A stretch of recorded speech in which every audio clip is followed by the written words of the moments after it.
Hello, I'm Charlie Brown with Baker-Welman Brown Insurance. Baker-Welman Brown is a family-owned insurance broker with more than 85 years of experience helping individuals navigate the ins and outs of Medicare.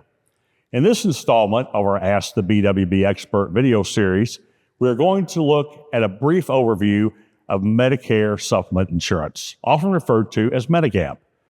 So what exactly is Medicare supplement insurance?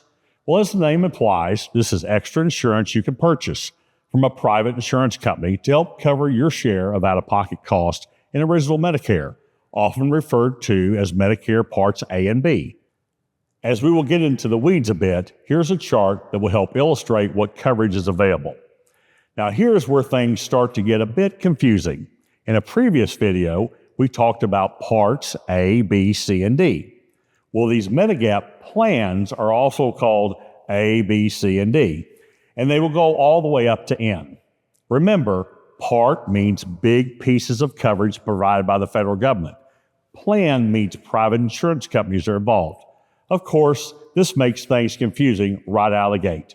And in true governmental fashion, these are not in alphabetical order.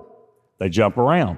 So there is no logic to this. It does not go from Plan A to N, but based on the amount of coverage, it actually starts with F, and then Plan G, and then C, and then Plan N, and back and forth without any logic whatsoever. What's consistent, though, is that any company that offers, let's say, a Plan F, has to offer the exact same levels of coverage for each gap. So these are federally standardized plans, which makes them very easy to compare. Now, getting into these plans themselves, there are certain gaps that Part A and Part B don't cover.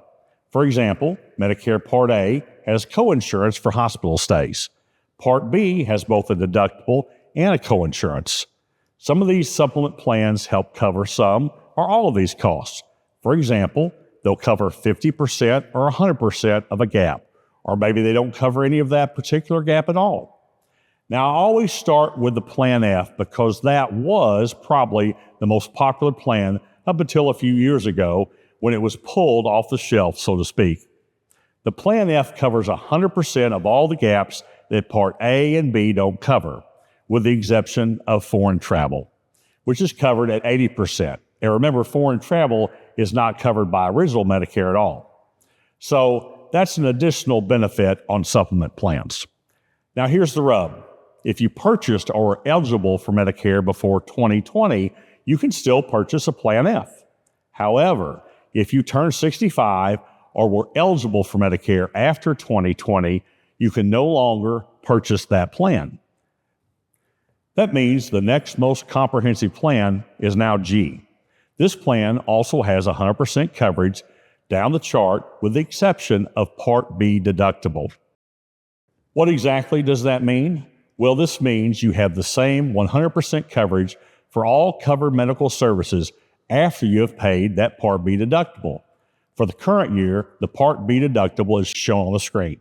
So once you pay this deductible amount, then you have 100% coverage for the rest of the year. No copays, no deductibles, no out-of-pocket cost. So in the end, a very low out-of-pocket expense compared to many private insurance deductibles on the market. This makes the Medicare Supplement G one of the most popular plans among new Medicare recipients.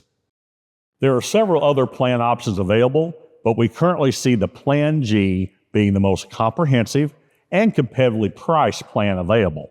So that is the plan we will use to compare to Medicare Advantage plans in the coming video.